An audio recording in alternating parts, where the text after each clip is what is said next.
Send it to your friends. There you go. We're live on LinkedIn now. Thank you, Jonas, Hi, for being everyone. with us. So yeah, we were supposed to have your co-founder, but he's ill. Thank you so much for being with us last minute and for coming to share all about green energy as a service, which I didn't know was possible. Yeah, I'm going thanks a to ask lot for the you. invitation. You're very welcome. It's really an honor. What you guys are doing, I think, is amazing. I tell people you're doing like a transparent version of a solar panel. It's everything. And how come nobody thought about it? So I'll let you explain the product, but maybe I'll introduce you first because I think people need to know that you have a lot of experience already as a co-founder. You have your PhD in physics from the University of Basel. You did your master's at EPFL. You're checking all the boxes. You've worked at Carl Zeiss. You've worked at ABB. You worked at Hitachi, and now you're the CTO and co-founder of Voltiris. Welcome. And again, thank you for being with us today. Yes, thanks, Rebecca, for the introduction. So, yeah, I'm Jonas. I'm CTO of Voltiris. I'm in charge of the technology development, and it makes now 3 years that we're working on the project. So what we build at Voltiris is basically green energy as a service for greenhouse growers. And in practice, this means that we have developed solar modules that are compatible with existing greenhouses and with the crops that grow inside of the greenhouses. So what's special about the crops that grow inside of greenhouses is that they require as much light as possible. That this means that 1% of shade is basically 1% less crop. And given that the greenhouse crops have a lot of financial value, it's not possible to make shading. So that's where standard photovoltaic technology will not work. And we have developed solar panels that basically filter sunlight, such that the light component needed by the crops are fully transmitted to the crops. And with all the rest, such as green light, near infrared, we recycle it and we generate electricity out of it. Wow, this is circular economy at its finest, as you describe it. So what really stood true when I heard Nicolas, your co-founder, explain your product is that you don't need double use of land, because usually you see the solar panel displayed on the side and then you have the crops on one other piece of land. Now you can combine this land and be really optimal about the use of land. So I think basically combining energy and crop production in one piece of land. Yeah, exactly. And I think that was also one of the key motivation behind the project from the beginning, is that if you look today, I mean, the population is always growing. I mean, we have a footprint, a human footprint that is always expanding with agriculture, but also with deployment of renewable energies and so on. And that's where we really wanted to make a project that makes sense, that enables a higher land use efficiency for the surfaces that we already use. And that's where I think greenhouses makes a lot of sense, because they have a very high, they generate a lot of output in terms of agricultural output. And at the same time, now we can also add a layer that generates the electricity for the greenhouse on top, which means that we can really improve the land use efficiency compared to standard open crop agriculture and renewable energy deployment in fields. Understood. And is this something that crop producers are is that a priority for them? Is it somewhat easy for you to communicate this? Is it what they were hoping and waiting for? How is this going to impact their productivity? You said 1% less light is 1% less. So explain to us how your product is going to really change the and better the lives of those producers, hopefully, right? Yeah, so I think we have several layers in our offering. So the first one is basically the energy. You have to understand that, for instance, last year, roughly 40% of the growers had to hold their operation due to the high energy costs. Energy is the number 2 bucket in the P&L on the losses side for the growers. They spend a large amount of money, significant amount of money for paying for the energy. And they really need now to first reduce the carbon footprint of their energy supply. So that's one part where we can help. And the second was also bring them affordable energy. And at the same time, we also bring them independence. So let's say on the energy side, we bring them three things. So low-cost energy, we bring them sustainable energy, and we also bring them energetic independence. So these three things resonate quite well to growers. But then on top of this, we can add several layers. For instance, from a grower's perspective, in the summer, it gets very hot in a greenhouse. It's kind of like your car. When you are inside, you have sun, the temperature gets horrible in the summer. And by having our panels, we basically take kind of the excess heat that reach the greenhouses and we transform it into electricity, which means that we also solve some additional problems that the grower would face. Wow, and you optimize the land usage, maybe reduce water, I suppose. And yeah, so exactly. So we made a list of the possible impact that we can have. So we haven't demonstrated all of them now. But for instance, we did some studies in France on cucumber cultivation, where we could see that by filtering the light, we could actually have a significant impact in terms of the amount of pests. In this case, thrips. That's a small fly that would sting the cucumber.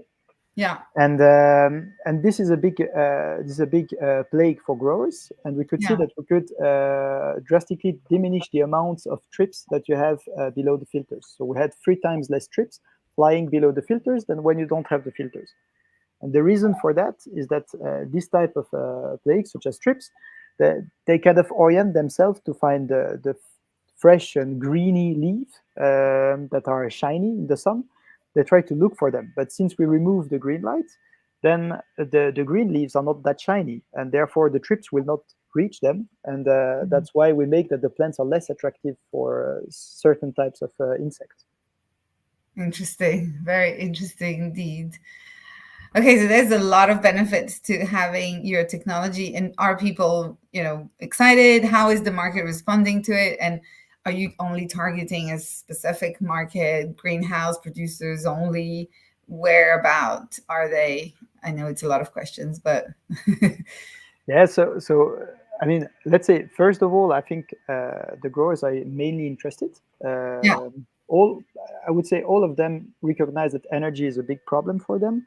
Yeah. They have a growing pressure from the retailers, the consumers that want to have green products. Also, the regulations are evolving.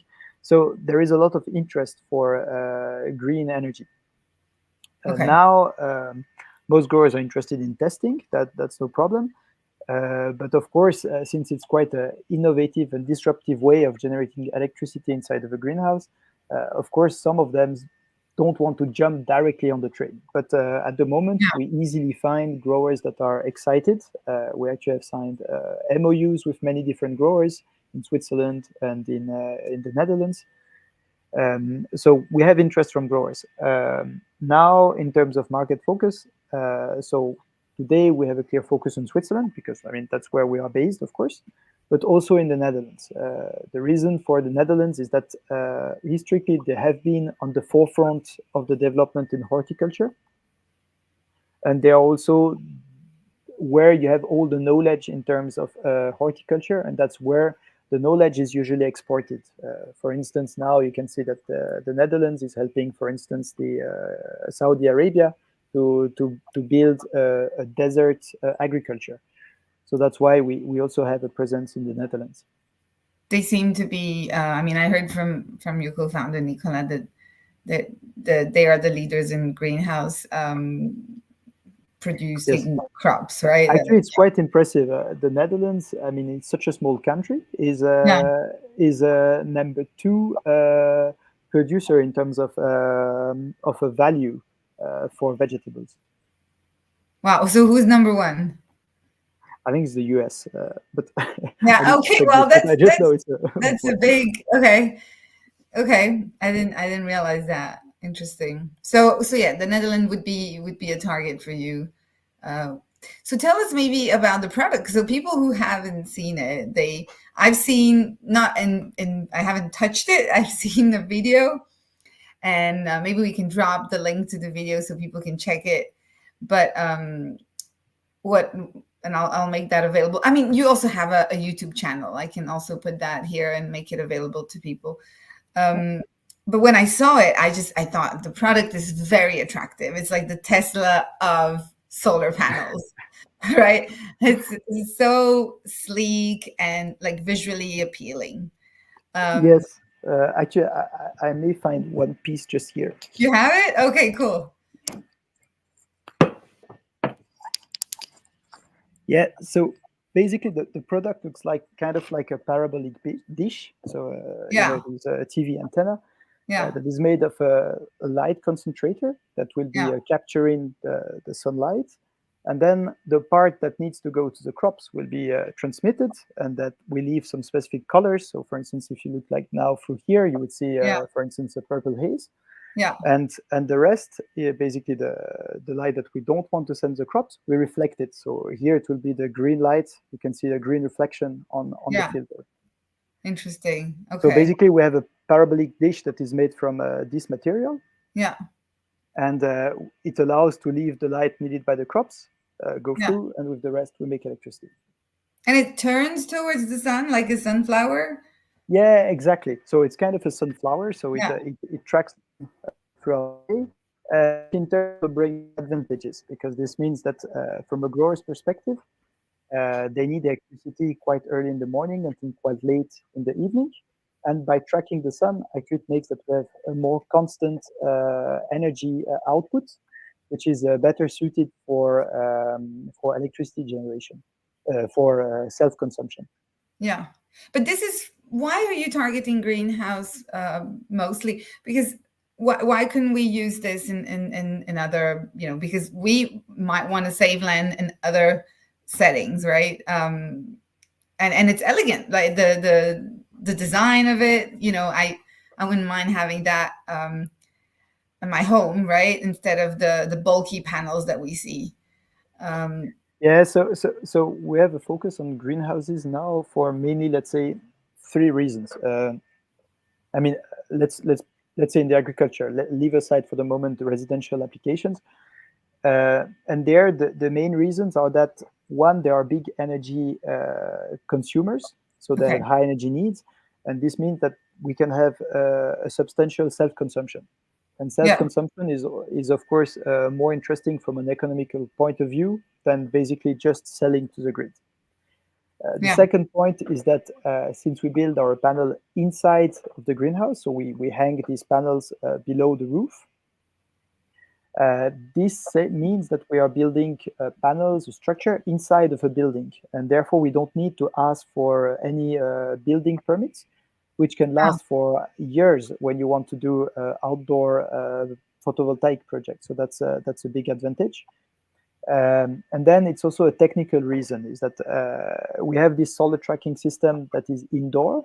And since it's indoor, we can use, let's say, materials that are lighter, cheaper, and that makes that the two-axis solar tracking is more economically viable than when we built it outside in the field, for instance. Okay, understood.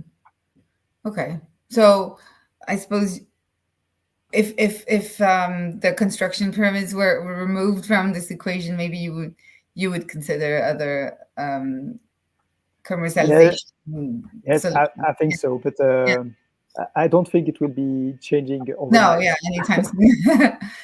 Yeah, but so can I ask you just? I'm curious, right? Like, did you grow up in a farm? Like, how did you come up with this, right? Yes. Why was this a priority for you and your team? Where did you? That's a good question. So let's say if you look at the product itself, it's kind of a combination of some of my passion. So I was indeed born in a rural area close to Lausanne, in the fields. So I mean, I'm kind of used to see farmland, tractors, and so on. Yeah. And then later, when I did my PhD, so I did a PhD in spectroscopy. So in optical spectroscopy, basically, you always try to understand what kind of light has what kind of impact on different materials, or for Okay. things, and that's then that we had actually in our office. We used to have some office plants, and we also had lasers of different colors. And turned out that we realized quickly that if you shine, for instance, some blue light onto a plant, you get some kind of red spots happening on the leaves. And then, of course, that triggered some questions, and that's when we started to understand more. Okay, that's the response of a plant to light, Yeah. and that's when we kind of got the idea. Okay, this type of colors have this kind of effects on the crops. Uh, Okay. After my PhD, I worked for a few years at ABB. I was working the power grid sector, so that was more the energy side. Yeah. And then if you put all these together, the energy side, the spectroscopy side, and also the fact that I really like nature and plants, then you put them together, you reach something quite similar to what we're doing. So it's, I would Yeah. say, hazard. It was the result of, okay, a combined.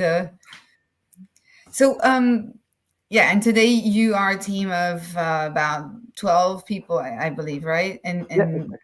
yeah, the startup is bootstrapped, so congrats. That's not easy.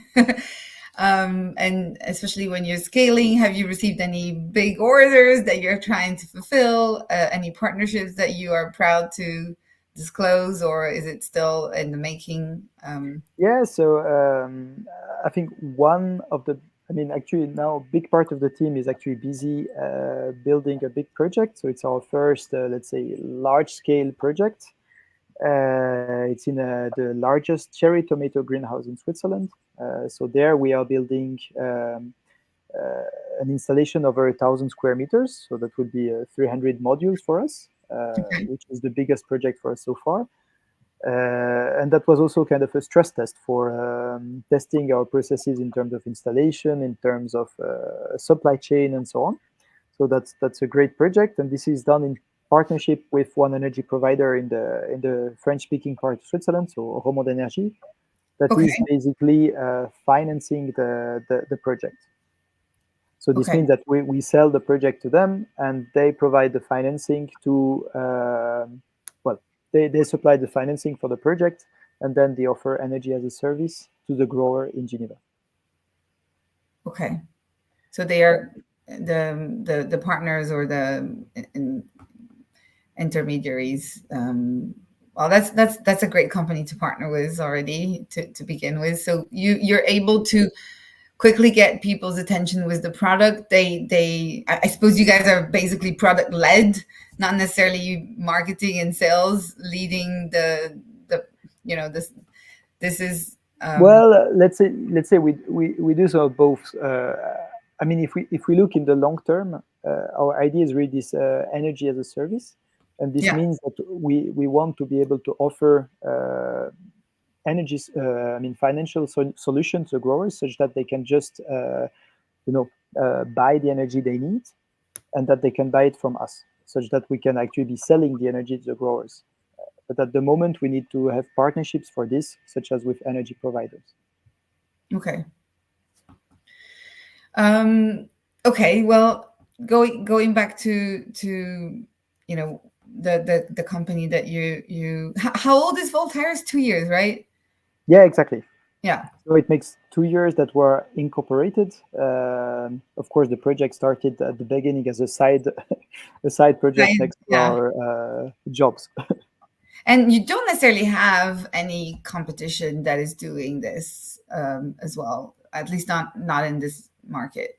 Uh, let's say for glass greenhouses, that's where really we have a specific edge, Yeah, because that's where most of the, let's say, the existing photovoltaic solutions would be putting some normal panels on top of the glass, but this will prevent the light to reach the crop. So that's where really we have an edge, because we can allow a double land use for the greenhouse growers. Um, but I would say the biggest competition for us is one, let's say, people that would have a big piece of land next to greenhouse, which often doesn't exist. And the second part would be just the status quo, by just saying, I don't want to switch to a renewable energy source. And yeah. I think that's the biggest competition we have. Hmm. I mean, they won't say that explicitly, maybe, but but but yeah, I suppose they also have their ESG targets to check, and you fall right into it. It's innovative, it's sustainable. It's elegant. I mean, it's looking good.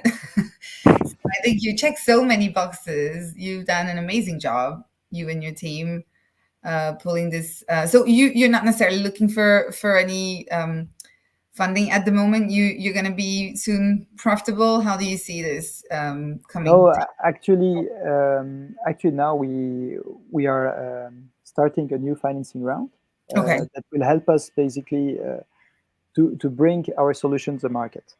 Okay. Because we have of course the challenge of the industrialization. You have to say you have to see that greenhouses are big.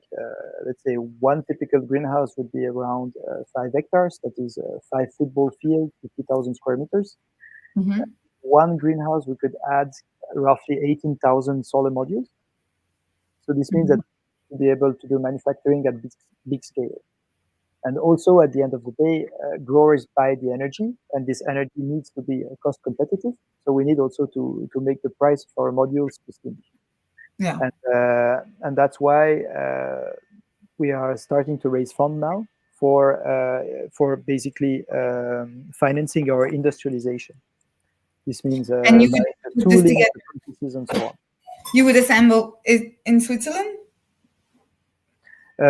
Let's say at the moment we do it this way, but of course we'll have to change. One idea would also to have assembly sites that are in the countries where we have most of the projects, for instance, Yeah. Netherlands and so on.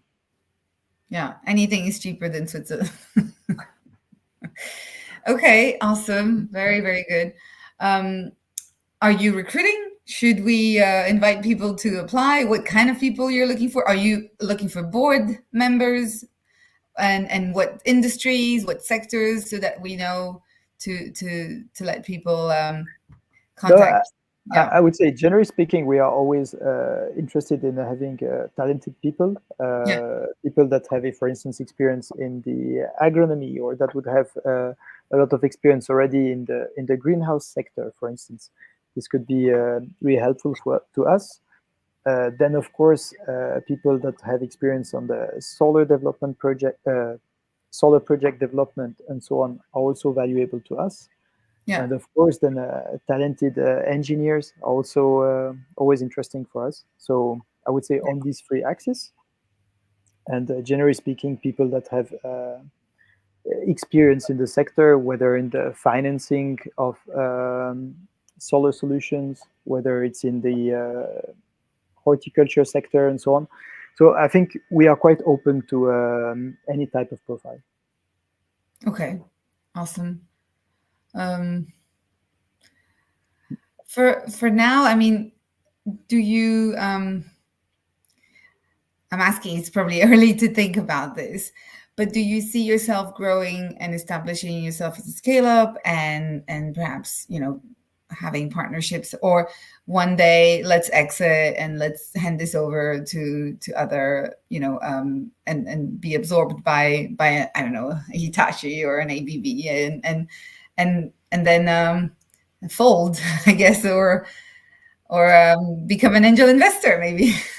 Well, let's see. No, but to be honest, I really think that we are open to this point. In the end, Yeah. we are not doing this just for us. We are doing it for basically, I mean, let's say society as a whole as well.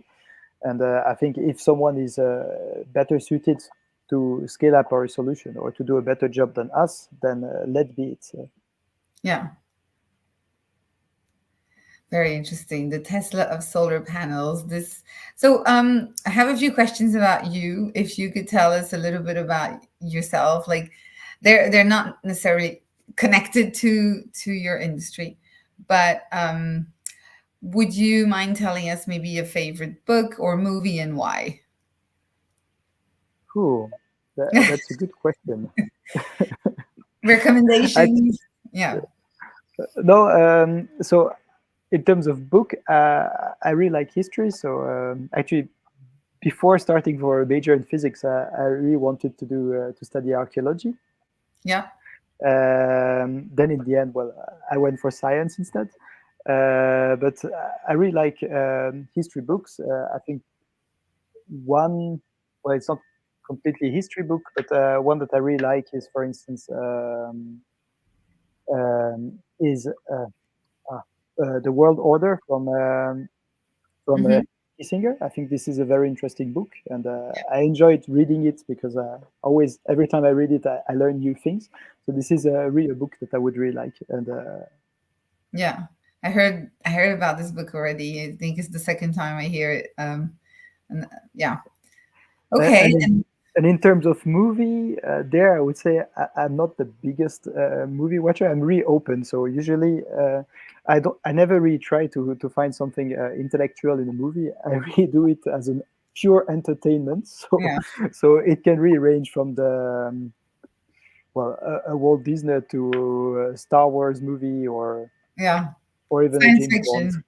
Yeah, exactly. It So can be you're into any science type. fiction. Yeah. Or also, tell me if you could have dinner with anyone, dead or alive, who would it be tonight? Oh, even tonight. Um, this is a good question. Um, Could be a family well, member, famous person, not famous, could be a book writer. no, but I think I would settle for. I have several names, but yeah, I would maybe settle for someone like, let's say, for instance, a Newton. Yeah, yeah, Yeah, I mean, I did physics, and I think it's really interesting to see their perspective. How was life back then? I think yeah. this is the kind of people that I would enjoy having a chat with. I can imagine as a physicist, you would probably have a lot of ideas to bounce. And time travel. If you could time travel, you would go back to where he was alive. Which era would you visit? Yeah, maybe. mm, I would say, yeah, 1600 or 1500 maybe. Yeah, I think this would be an interesting point. I mean, 1500, that's when you start to have the great discoveries. And I think that would be an interesting point in time. that the word isn't flat after all. Yeah, exactly. I think, well, but of course, it depends on which side you are. But let's say if you are on the exploring side, this sounds quite interesting. So not to the future. You would go to the past. Ah, You okay. could. I You could didn't go think to about this option. the future. Well, then maybe in a few years to see if all greenhouses are covered with our panels, Exactly. obviously. Yeah, see if we made it to Mars, right? Occupying Mars would be a thing. So if you won the lottery, and I got this conversation the other day, like if you got the millions, like I talked with my accountant and he was like, I would keep doing what I'm doing. But what, if you got all the lottery ticket, and what would you do? Yeah, but I think it's back to what you said. To be honest, I like things how they are now, and if I don't have anything to do, seriously, I get quite anxious. So I like to Yeah, always have something to do, object in my hands or so on. Um, well, probably I would still settle for some time to. I really like mountaineering. That's one of the things I like, and yeah, I would definitely take some time in the mountains, or say go to the Himalaya, do some steep skiing there. This is yeah. things that I would definitely do. So you're going skiing this weekend, probably. Well, I haven't checked the weather, but that's probably one day that's an option. If you could change professions, where would you be? If not as a physicist, Well, I think I mentioned it before. I think archaeology. archaeology. Sorry, yes, that's true. Uh, Yes, yeah, yes, looking for some old tombs in Egypt. That that sounds that quite could be interesting. a that could be a, okay. No, that's good. That's good. Um, I had many different answers to that question. Okay, last one. Then I'll let you rest. Um, if you could have any superhero powers, what would it be? Well, I think i- if it could be to, I would say if we could motivate the people to really understand that, make that climate change is not just a fact but a reality. I think that would be one thing that would try to change. Oh, this is very touching. You really are taking your mission No, seriously. but actually, yes, I do. Yeah, When you see, for instance, now the COP going on, yeah, I really think it's a pity. yeah. You are an inspiration, I think, to many today, and what you guys are doing is brilliant. If I can send people your way, I will. Talent, investors, board members. Yes, Yeah, we're waiting for the calls. I can't wait to see what you guys are going to. And girls, hopefully you'll have a diverse team eventually. I know you're working on it, but your mission is already spot on. And it's really an honor to have you here and to watch you guys deliver so much innovation that is also sustainable. And hopefully you manage to get it to a decent price with all the investors on board that you will attract. Next year is going to be your year, hopefully. Yeah, I'll be watching closely. Any last words? No, I think that's good for me. But of course, if you have other questions, please go ahead. No, I the audience is quiet. If the audience is curious, now is the time. But they will probably reach out to you on LinkedIn. You will probably get some request to connect, but this is going to stay on YouTube, and you will be able to share if you want to share with people who haven't been with us today. They can always share later the talk, and we will upload it onto our podcast on Apple and Spotify as well. Okay, And great. it's being recorded on X as well, on Twitter. Yeah. Okay, fantastic.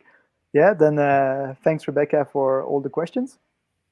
Thank you, Jonas, and I hope you have a relaxing holiday. And I see Yeah, you same in to the you. new year. Okay, see you.